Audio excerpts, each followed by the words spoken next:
mudar pra você se ver melhor aqui na TV Assembleia.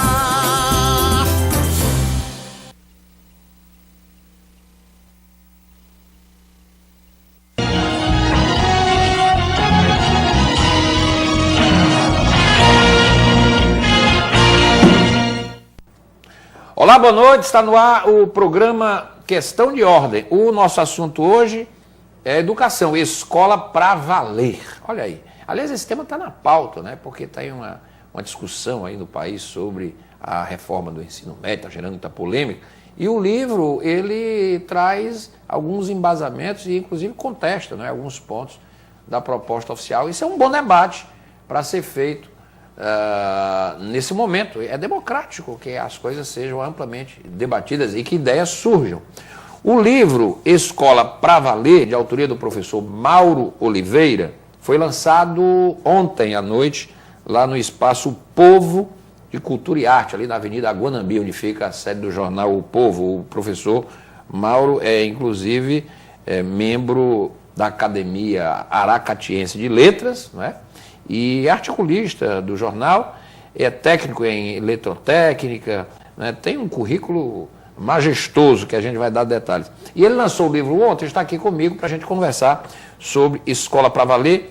E no livro ele introduz 10 fundamentos que ele julga que são indispensáveis para a construção dessa escola. Esses fundamentos, todos eles foram explicitados em artigos, em cerca de 80 artigos, que ele publicou, né, na sua participação como articulista do jornal O Povo, de 2010 até agora, até esse ano. E a gente vai debater esse assunto hoje, aqui no programa, porque eu estou recebendo exatamente o professor Mauro Oliveira, que é professor, doutor, ele é professor do Instituto Federal, lá no Aracati, não é? E já foi professor visitando a Universidade da França, criou projetos de responsabilidade social, como, por exemplo, o Pirambu Digital e o Aracati Digital, e ele é líder também de grupo de pesquisa cadastrado no CNPq, denominado Laboratório de Redes de Computadores de Aracati. É com ele o Questão de Ordem. Agradeço a presença do professor Mauro aqui presente, né, atendendo ao convite da produção do programa. Está no ar o Questão de Ordem, você pode interagir com a gente, com a nossa produção, usar as nossas redes sociais, nos acompanhar, não é? Através das redes sociais, e trocar informações, sugerir temas, fazer críticas, também importante, não é? Nesse contato importante entre o programa e o público telespectador. Você pode nos ver aqui na TV Assembleia, nos nossos horários habituais, nas nossas reprises, os horários alternativos, e também no nosso canal no YouTube, né? Há 10 anos nessa parceria vitoriosa, o Questão de Ordem, a TV Assembleia e você que nos acompanha diariamente aqui. Professor Mauro, muito prazer recebê-lo. É um prazer recebê-lo. Tudo bem? Boa noite. Boa noite, muito obrigado pelo convite. É um prazer estar mais uma vez aqui. Muito bem. O senhor é de Aracati? Nasceu lá? Não. Não, mas a minha família, meus pais, meus avós são daquela região, Jaguaruana, Itaiçaba. Aliás, da União, né? Itaiçaba, o antigo nome era União. Era? Passagem de Pedra. São nomes antigos que caíram no esquecimento. Muito bem, porque o senhor, além de ser da academia, não é? Aracati, está residindo lá, né? Porque está trabalhando lá agora. Eu moro em Canoa Quebrada, na verdade. Ah, você mora, mas que maravilha. Então, o senhor é um privilegiado, né? Morar num paraíso daquele, com aquela vista maravilhosa de Canoa. É verdade, isso é verdade. Maravilhoso. Então, o senhor mora em Canoa Quebrada e dá aula lá no UFCE do Aracati. Isso. Importante, vou até aproveitar para a gente foi falar aqui do livro, não é, que está aqui, a gente vai conversar, a importância desses institutos, não é, no interior, não é, professor? Deu uma outra dimensão, né? Porque no Brasil se falava muito, era muito doutor, mas a gente precisa também inverter essa certa lógica. Com certeza. Né? A interiorização do ensino profissional, do ensino tecnológico, eu tenho muito cuidado com a palavra revolucionário, né, para não banalizar, mas eu posso dizer que se nós tivemos uma revolução na educação nos últimos anos, é essa interiorização. Eu concordo. Só percebe o resultado disso quem está lá no interior. Por exemplo, eu fui diretor da antiga escola técnica nos anos 90, e 95, 96. E nesse período nós tínhamos 3 unidades: Fortaleza, Cedro e Juazeiro. Hoje nós temos 33 unidades. Isso é inovador, isso é fantástico. E uma coisa importante a sinalizar, destacar, é que a presença de uma unidade do Instituto Federal, ele ocasiona, inclusive, ele mexe no ecossistema, né? Porque você tem aquele garoto que talvez jamais fosse se formar, tem uma oportunidade agora de ter um título superior e de residir, né? De ficar, de não ter que deixar a terra para poder encontrar em São Paulo. Essa migração, ela hoje é desnecessária. Eu diria que ela não é completamente por conta do mercado, né? Que permita a pessoa se fixar, mas eu diria que é o primeiro passo nesse processo. E aí, nesse ponto, eu queria destacar, por exemplo, no caso, a FUNCAP, a nossa Fundação de Amparo à Pesquisa, ela tem tido uma sensibilidade muito grande na alocação de doutores no interior. Existe um programa de incentivo, do qual eu faço parte, de fixação de doutores no interior para poder criar pesquisa, Se tem uma ideia, nós temos hoje, lá no Aracati, 60 bolsistas de CNPq, CAPES e se você multiplicar... Na área de TI? Na área de TI e na área social. São duas áreas que nós atuamos. Se você pega R$400, que é o preço de uma bolsa, então nós podemos dizer que entram R$24 mil mês. Né? Além do aspecto econômico, porque é um recurso interessante, mas isso permite que nós tenhamos o aluno de manhã, tarde e noite dentro da instituição, né? Se preparando para plantando o seu futuro. O professor Mauro, só para que o nosso telespectador tenha a dimensão, né, da formação, ele tem formação em engenharia elétrica pela Universidade Federal, mas fez mestrado em sistemas de computação, lá na PUC do Rio, né, doutorado em informática em Paris, e tem pós-doutorado, 2 pró-doutorados em telecomunicações em Londres, na Inglaterra, e também em Ottawa, no Canadá. Então a sua área hoje é a área de informática, né, professor? É uma área de informática, mas eu estou assim cada vez mais convencido, né, de que, e eu acho que o livro é um reflexo disso, né, de que o nosso papel, eu já não digo mais que sou da área de informática, eu sou da área de educação. Né? Apesar de ser verdade que a minha formação na área de informática, eu acho que a questão do aluno, a maneira como a escola trata o aluno, ela tem que ser uma coisa mais holística, mais ampla do que a própria formação específica, seja informática, seja na área de turismo, seja na área de química.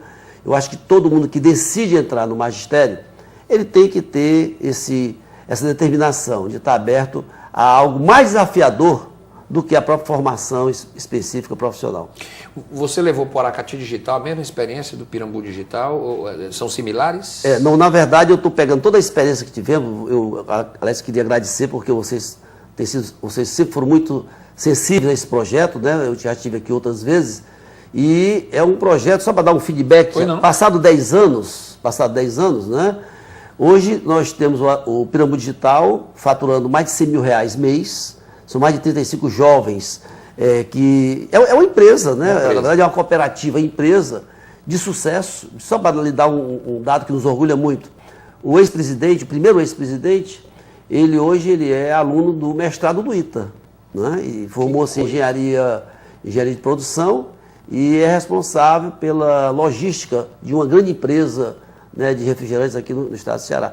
Para mostrar uma coisa que é um dos itens do livro, o item, se eu não me engano, o item 8 do livro, dos 10 fundamentos que eu falo, eu coloco a questão da meritocracia e da oportunidade. Nós temos que ter muito cuidado, porque muitas pessoas que advogam que a meritocracia deve ser o único elemento balizador, né? Às vezes eles desconhecem que alguém, que foi o caso do Pirambu, né, que teve a oportunidade dada pelo Instituto Federal, que na época chamava-se Cefet, esses garotos, hoje eles são profissionais, pais de família, pessoas responsáveis, cidadãos. No entanto, como um deles sempre diz, quando aparece nas entrevistas, diz o seguinte: se eu não tivesse tido aquela oportunidade, ao invés de eu ser hoje um empresário, de eu ser hoje um engenheiro, eu seria um marginal. Essa frase é a frase dita por eles. E eu coloco isso com muita força no livro, porque isso, de certa forma, leva as pessoas que usam a meritocracia como único elemento, né?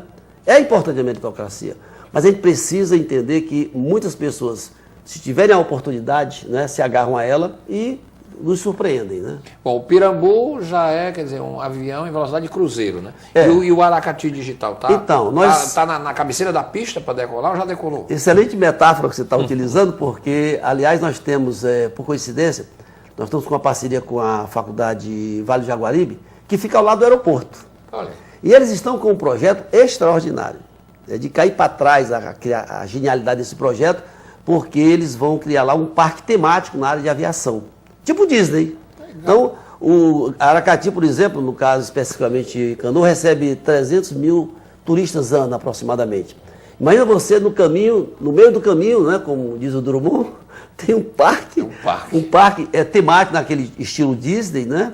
E nós estamos, o IFCE, em parceria, porque é nossa função apoiar a iniciativa privada também, nesse projeto aí que você sinalizou. Mas, voltando à tua pergunta, eu diria que o modelo do Aracati Digital, ele herda toda a experiência que nós tivemos no Pirambu, mas ele tem suas idiosincrasias. Por exemplo, a primeira coisa que nós fizemos lá foi criar uma livraria.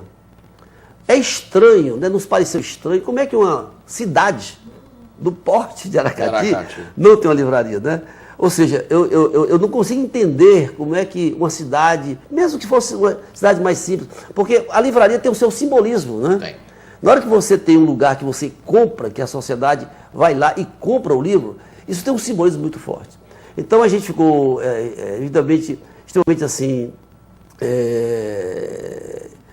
achando muito estranho. E o primeiro passo foi nós criarmos um espaço cultural, onde desse espaço reside a ideia do Aracati Digital, que nada mais é, mesmo coisa do Pirambu, nós precisamos gerar renda. Esses garotos, ao se formarem, seja em Tauá, onde nós temos o IFCE, no Tianguá, nesses 33 lugares, se nós não criarmos elementos de geração de renda, acontece uma coisa meio paradoxal e perigosa. Aquele jovem, filho da terra, foi formado e fugiu da terra. Quer dizer, paradoxalmente, aquilo que podia ser um bem para o local, passa a ser uma coisa não muito interessante, porque tira uma liderança. Um jovem desse é uma liderança, né? Então nós estamos com essa ideia, e o atual reitor do IFCE, o professor Virgílio, tem sido muito sensível a esse nosso discurso de que em cada uma dessas 33 unidades que o Instituto tem espalhado, nós temos que ter unidade geradora de renda, e o Pirambu Digital é uma boa referência para isso. O professor Mauro, o senhor é professor desde 74, né, do Instituto, né? Olha, aqui em Fortaleza, a escola técnica. Você fez as contas? 74? Escola técnica. Eu me lembro que eu fui bolsista na escola técnica na década de 70, 80. Eu tinha uma bolsa e eu prestava serviço lá. É uma escola extraordinária. A escola técnica. Aí o senhor foi aluno também, não? Eu fui aluno em 70. Meu pai me levava lá atravessando a 3 de maio pela mão, né? Meu saudoso pai. E imediatamente eu fiquei como professor. Então eu tenho o orgulho de dizer que sou o professor mais antigo da instituição, né? Eu tenho... E por opção foi para Aracati? Na verdade, Aracati, como você viu no meu currículo, eu já ocupei cargos públicos, né? Isso, já foi secretário adjunto, né, de Ciência e Tecnologia aqui do Estado. Aqui na época do CID. Secretário de Telecomunicações e do Ministério das Comunicações. Isso. No entanto, eu acho que tudo tem seu tempo, né? Está lá na Bíblia, né? Tudo tem seu tempo. Diretor-geral do Cefet também. Perfeito. Então eu decidi... tudo tem um tempo. Tem um tempo, então eu decidi fazer uma mudança. E hoje, larguei a administração, né, esses cargos que eu acho que são importantes, as pessoas precisam assumir, as pessoas que têm compromisso com o país têm que assumir os cargos, né, senão eles ficam na mão de qualquer pessoa. De gente sem compromisso. Mas eu achei que entrei na década dos 60 anos, né? E estava na hora de fazer uma coisa, ler mais, escrever livros, né? E de repente me deparei com uma coisa fantástica, que é essa convivência diária, intrínseca com o aluno na sala de aula. Eu diria até, você agora me despertou para uma pergunta que você talvez fosse me fazer, o porquê do livro, né? É o porquê do livro. O livro talvez só tenha saído por causa dessa minha vivência. Por que ele não saiu antes? Porque eu estava dividido entre a administração e o ensino. Agora não, eu de manhã, tarde e noite, eu inspiro essa conversa com esses alunos. É bacana você perceber que você pode mudar a vida desses meninos, né? E melhor de tudo, convencê-los de que eles podem mudar a vida daquele outro que não conseguiu entrar na própria instituição. Esse é o nosso principal desafio. Maravilha. Bom, e além do mais, o senhor tem o privilégio de morar em Canoa Quebrada. Só isso aí, se você me permite, todo dia eu nado. Canoa. Todo dia eu nado naquele mar maravilhoso, viu? É um negócio espetacular.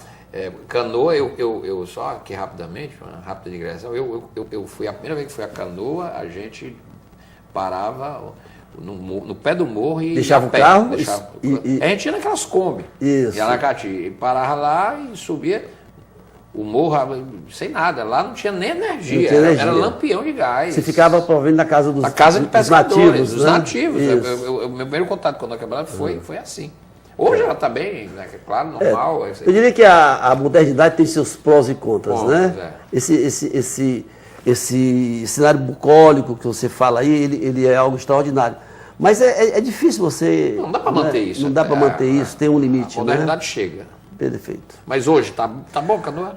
Tem uma coisa que me preocupa profundamente em Canoa, aliás, me preocupa em Fortaleza, me preocupa no Brasil, que é a questão da droga, né?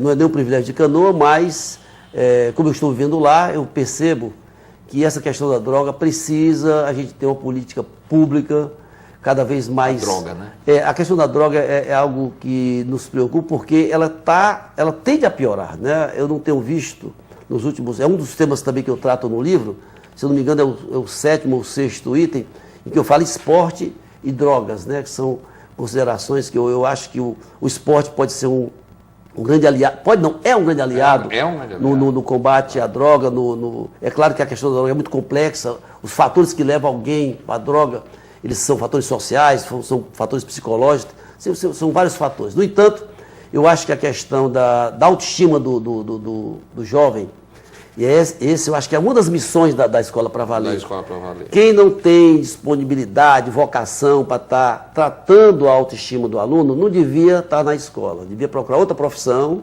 devia tentar fazer outra coisa, né?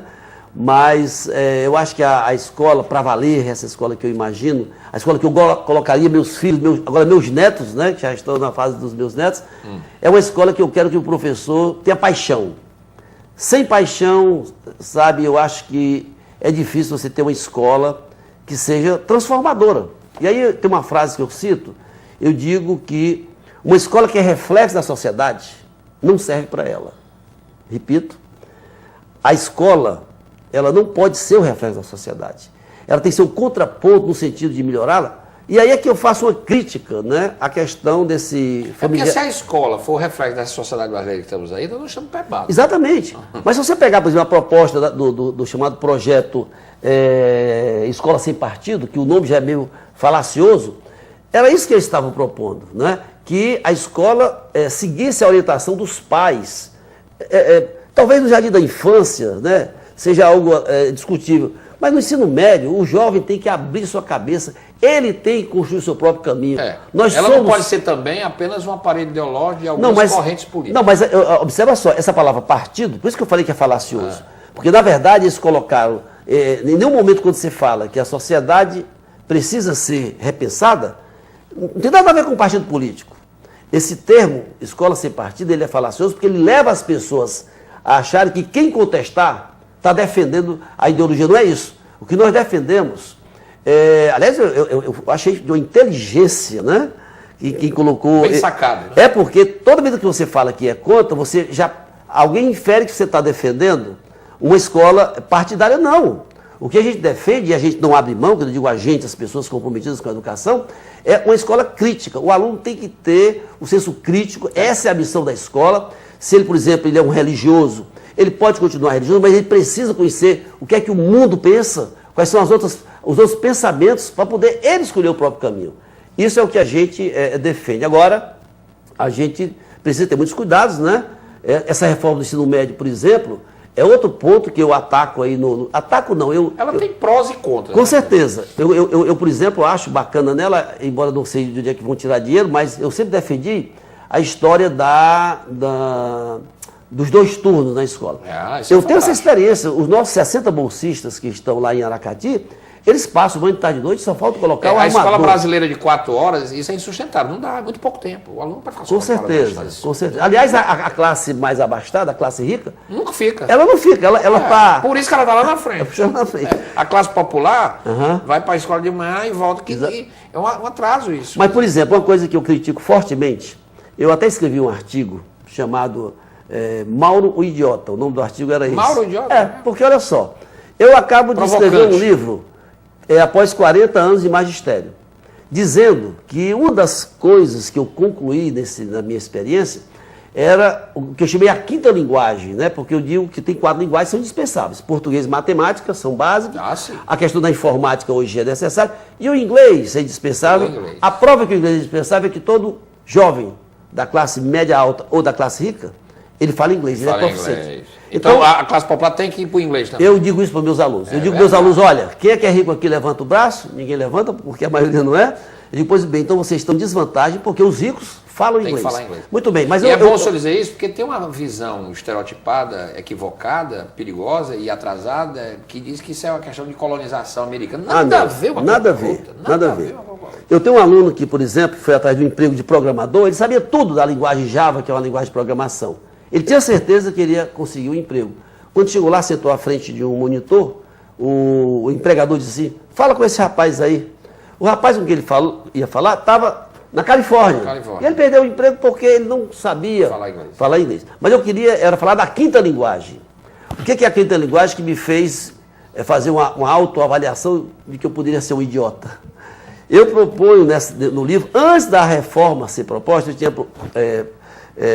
sugerido o seguinte: filosofia e arte são fundamentais para dar ao jovem, qualquer que seja a área dele, uma visão que o ajuda no setor criativo, nas suas definições existenciais, nas suas avaliações. É uma coisa que é intrínseca do ser humano, na minha visão.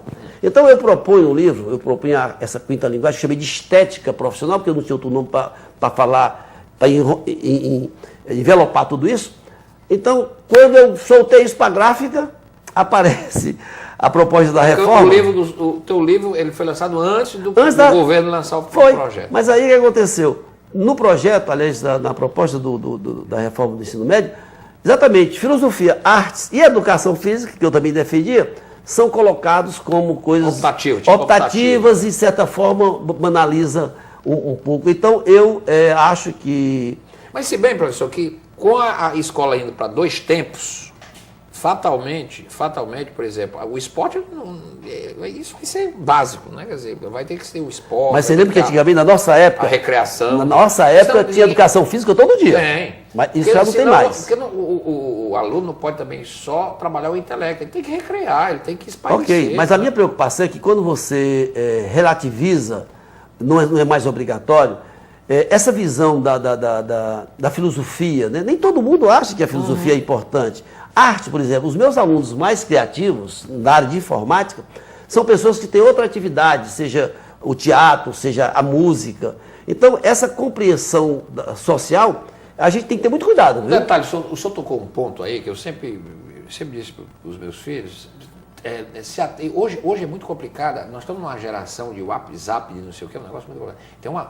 Tem uma idiotização em curso que me assusta, sabe? Muitas vezes. E afeta a sala de aula. Afeta. É o terceiro ponto que eu vou atacar daqui a pouco no livro. Mas o senhor tocou no ponto aí, que é a questão do senso crítico, isso é fundamental. E eu vou dizer aqui, o público, eu já disse isso tantas vezes, o meu despertar do senso crítico foi num colégio confessional, foi no colégio Santo Inácio, um colégio católico. Excelente colégio. Os jesuítas sempre foram críticos. A escola jesuíta, ela tem essa marca. Eles criticavam a própria igreja. Exatamente. Então, quer dizer, o senso crítico é fundamental onde quer que você esteja. Isso é verdade. Onde quer. Isso me ajudou muito a buscar meus caminhos, né? E as convicções que eu tenho ou que deixei de ter. Mas isso é importante. Não tenho dúvida. Né? Porque muito quando se fala em senso crítico, a gente pode pensar que é anti-religião. Não tem nada a ver uma com a outra. Não tem nada a ver. Nada a ver uma com a outra. E exatamente, se a gente não tiver cuidado... Meu senso crítico é adquirido num colégio confessional, num colégio católico, Santo Inácio. A gente tem que ter cuidado porque exatamente... Por exemplo, eu tenho um aluno que o pai não quer que ele estude muito, que ele vá logo trabalhar. Quer dizer, se a gente não fizer a cabeça do jovem de que ele é que tem que tomar as decisões dele, de repente, uma visão talvez mais conservadora do pai tira daquele rapaz uma oportunidade de crescimento. Bom, você falou do WhatsApp e me lembrou de uma coisa extremamente importante. Eu acredito que é o item 5 ou 6 daí dos fundamentos, em que eu falo do professor, o professor animador e o professor papagaio. Né? Professor papagaio.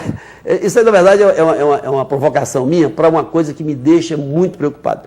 Eu ainda vejo colegas, talvez até colegas que estão no magistério sem muita vocação, darem aula, nós estamos em 2016, e darem aula como aquelas aulas que se davam no século XIX.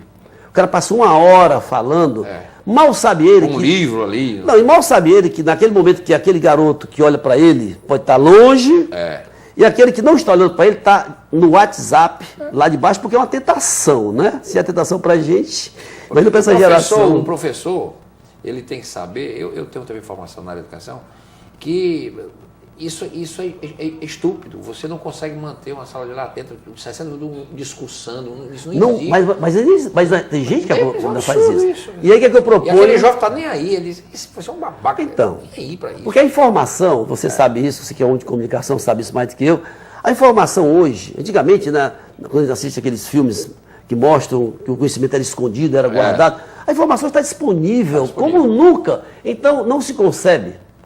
O espaço da escola, no século XXI, tem que ser o espaço do conhecimento, da criação. E aí, onde é que entra uma imagem que eu coloco no livro? Eu acho que o grande desafio hoje de um professor, ao deixar...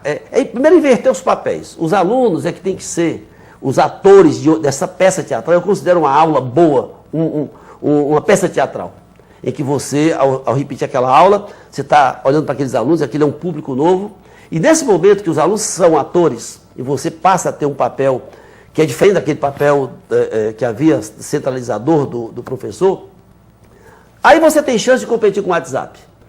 Toda a vida, às vezes, quando eu vejo um aluno usar o WhatsApp, que eu quero reclamar, eu digo, não vou reclamar. A culpa é minha que não estou conseguindo seduzi-lo a largar o WhatsApp. Então, eu preciso melhorar meus argumentos. E o que eu faço? Eu proponho no livro. É que na hora que eu passo a ser um professor, um animador, então, primeiro, eu tenho que estimular os alunos a chegar na sala de aula já sabendo qual é o tema que vai ser tratado. E em sabendo o tema, meu papel é o de maestro. É de fazer com que eles, então, discutam aquele tema. E nesse processo, eles vão, então, desenvolvendo o que você acabou de falar, a autocrítica, a capacidade de avaliação. Agora, professor, eu vou mostrar aqui o livro de novo, Escola para Valer, e o senhor focou aí, o Brasil, e o senhor sabe muito bem, ele está numa encruzilhada, porque nós não podemos perder muito tempo, não é? Tudo isso que nós falamos aqui é extremamente importante, no entanto, a escola brasileira, ela tem que fazer algo fundamental que não está fazendo. É verdade. É ensinar. É verdade. E os alunos têm que aprender. É verdade. Então, esse pacto da iniquidade não vai levar nada a lugar nenhum. Porque os outros países fizeram nos passar a perna. Quer dizer, os países asiáticos... Vamos pegar o caso... A Coreia, na década de 60, exatamente, ela era um país que mais atrasado que o Brasil. Em 30 anos eles nos passou e nós estamos comendo poeira. Porque eles focaram e disseram assim, não, eles foram no foco e nós precisamos fazer isso aqui também. Eu concordo 100%. Para isso você precisa que a sociedade tenha compreensão, por exemplo... Na hora que essa PEC está sendo avaliada agora, ela congela por 20 anos investimentos em educação, isso é preocupante. Vai na contramão do que você acabou de dizer em relação à Coreia.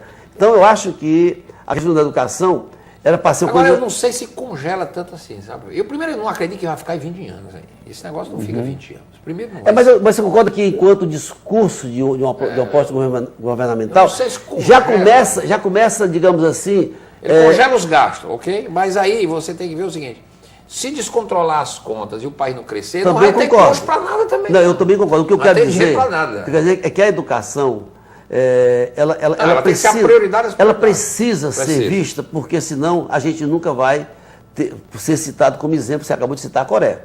A Coreia realmente, ela focou, com certeza ela fez sacrifício em outras áreas.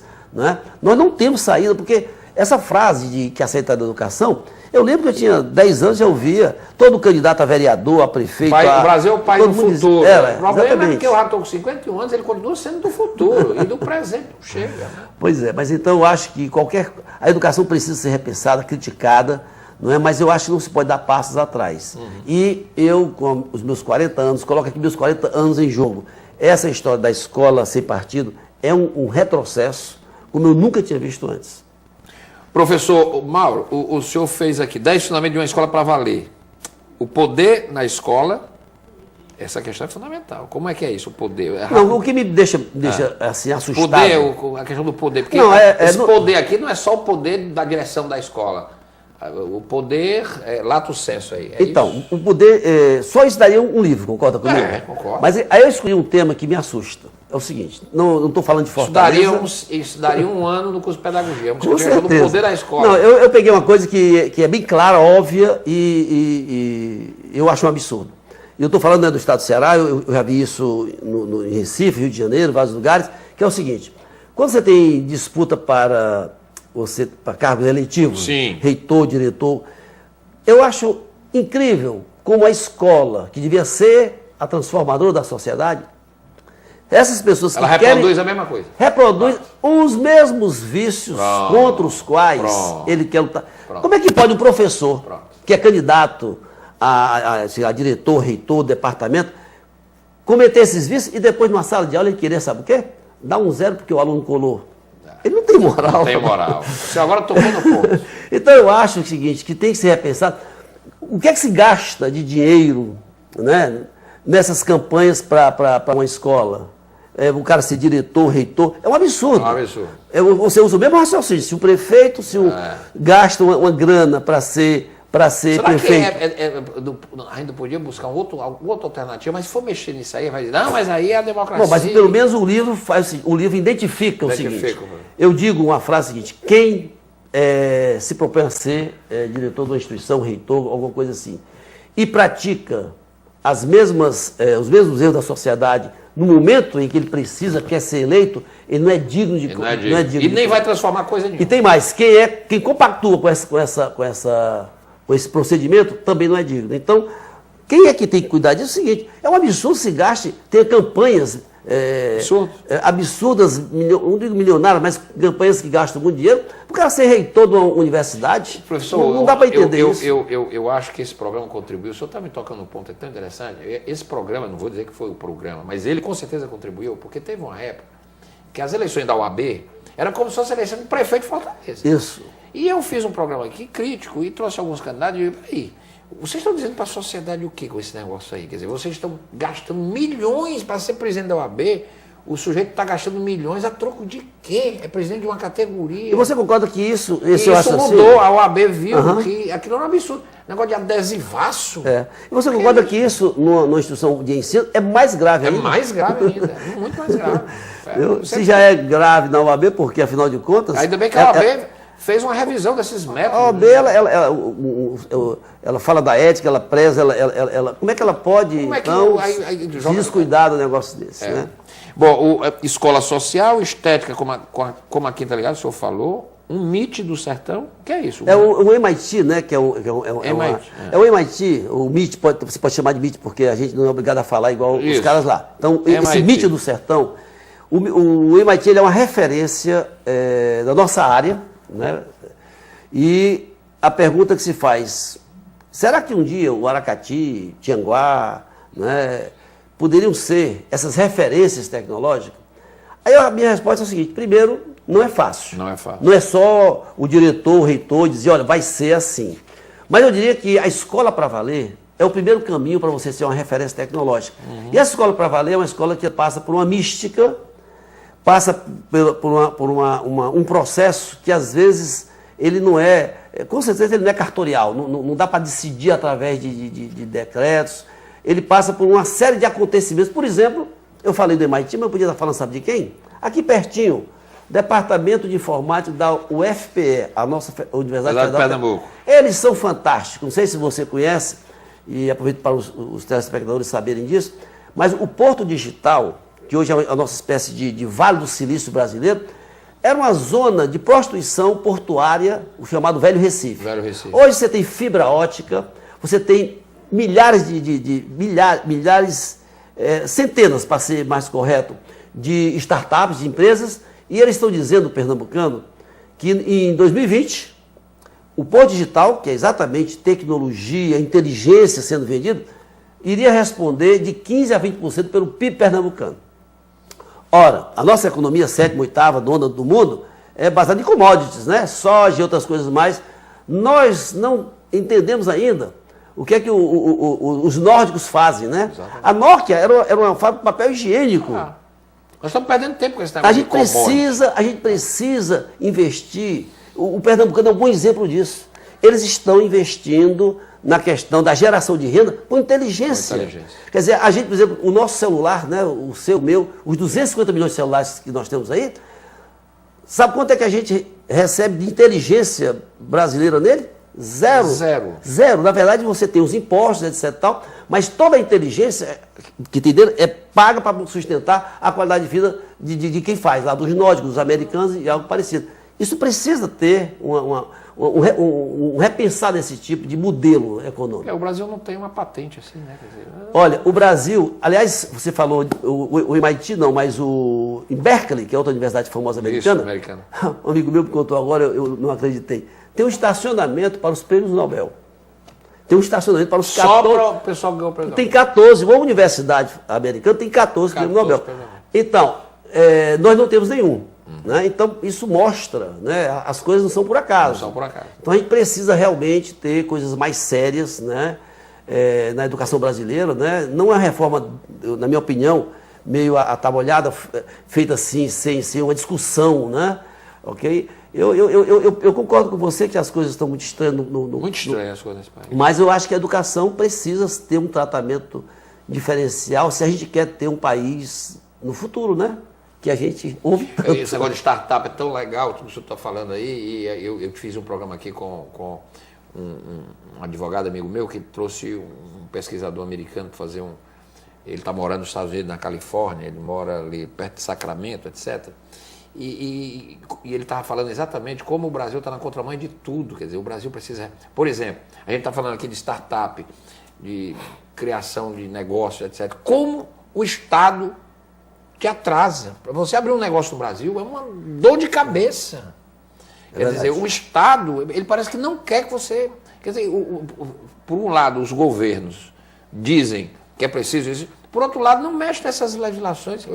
Nos Estados Unidos... Você, para fechar um amigo meu, teve que vir embora, aí está em Miami, foi fechar o negócio dele. Fechou. É uma coisa não, o trivial, cara me entregou né? o papel, ele olhou, aí assinou, aí ele disse, só. Ele disse, você não vai me pedir nada. Eu disse, não, o senhor não está dizendo que isso aqui é verdade? Você está dando as informações de boa fé e eu estou confiando. Se você estiver enganando ali, talvez você nunca mais entre nos Estados Unidos. Quer dizer... Olha você faz parte da cultura, e o correto é fazer... Pronto. Se você me permite uma história rápida, que ilustra o que você acabou de falar. Um amigo meu esteve no metrô acho que foi na Escandinávia, na Noruega. Sim. E tinha um local que dizia, olha, passagem para quem não pode pagar o bilhete. Ele achou que era uma pegadinha, né? Olhou logo, pensou que era uma pegadinha, porque como é que tinha um lugar para as pessoas passarem? Quando ele viu que não era pegadinha, perguntou para a funcionária, vem cá, como é que é esse negócio aqui? Ela falou, isso aqui é um lugar para quem não pode pagar. Aí ele passa ali e não paga. Aí paga. ele perguntou, vem cá, e não tem pessoas que abusam disso aí? Ela respondeu, por que alguém faria isso? Por que alguém faria isso? Então você observa que esse procedimento, que faz parte da cultura, tem algo a ver com a visão de que o desenvolvimento tecnológico pode ser um elemento de sustentabilidade daquela qualidade de vida. Então, eu acho que nós temos uma série de coisas aí que talvez o Gilberto Freire e outros caras aí possam explicar melhor do que eu que sou da informática, mas eu acho que nós temos uma questão coronelista ainda que está no nosso, sabe assim, nas nossas entranhas. Eu acho que o próprio Ceará precisa... As elites cearenses, elas precisam repensar. Por exemplo, quer ver uma coisa ridícula que eu vejo aqui em Fortaleza? Você já deve ter visto aí? Qual? Babás de branco dos restaurantes. Babá de branco. Olha, eu nunca vi uma coisa mais provinciana do que babá de Porque branco. a pessoa vai para dizer que tem uma babá. Não, e para dizer que aquela pessoa geralmente ela é feia, uma babá. né? Ela não é da minha Não, família. não Eu não vejo isso, sabe? Em outros países, mesmo no Rio e São Paulo não vejo isso, mas no Ceará tem esse negócio. Então eu acho que a gente precisa repensar alguns valores. É muito provinciano mesmo. Muito. Me diga se tem coisa. Aqui, até o corrupto brasileiro é provinciano. Você vê aquele governador, coisa mais ridícula, aquele governador Cabral, ele não tinha como lavar o dinheiro, ele comprava joias, dinheiro vivo, milhares de joias. Tem coisa mais babaca do que isso, você ficar em casa guardando joia. É verdade. Né? Escondendo as coisa joias. triste, né? Professor, no mais, esse livro aqui já está à venda, eu estou vendo aqui, a produção me diz, é R$10 para estudantes e professores, 20 para o público. Está à venda onde, professor? Olha, na verdade, a gente... Foi lançado ontem lá no Povo, Eu né? ainda não tenho uma distribuição ainda, digamos Lá assim. no Povo vai ter, né? Com certeza. No Espaço E do Povo. no Espaço do Povo, que tem uma livraria. Pronto, já sei um lugar que é fácil comprar. Você compra até pela metade do preço. Aonde? Em Aracati, na livraria de Aracati. Por que você fez essa homenagem tão... Pronto, eu queria exatamente Eu queria que você lhe explicasse. pedir essa O professor oportunidade. Luiz Fernando Gomes Soares... Eu posso mostrar aqui para você? Olha, você está lá... E eu gostei aqui de um artigo que o senhor escreveu, que me lembra até uma música do Sinatra. You make me feel so young. Isso aí foi homenagem a Bibi Bibi Ferreira. Você me faz ver Ferreira. tão jovem. Você viu a Bibi Ferreira? A Bibi cantou o Fortaleza? Sinatra aqui, é. Olha, eu vou te contar. Essa música é linda, You Make Me Feel So Young. Então, a Bibi, eu troquei o artigo. Eu tinha 24 horas para poder enviar o artigo para o Jornal O Povo. Fui assistir o show da Bibi. E aqui, olha, Bibi Sinatra. Pronto, eu troquei Ferreira. o artigo, porque a Bibi realmente é uma pessoa fascinante, né? E a canção é linda, você me faz sentir mais jovem, né? Mas eu queria registrar, agradeço a você ter lembrado. O professor, dá um foco aqui nesse professor. Olha, esse professor é um cara muito importante. Primeiro, eu diria que se não fosse ele... Você deu muito destaque a ele aqui, né? Não, mas é porque ele foi realmente, ele partiu... Dedicou o livro a ele, né? Dediquei, ele é o mínimo que eu podia fazer por uma pessoa que... Ele já morreu. Ele partiu há um ano, não é?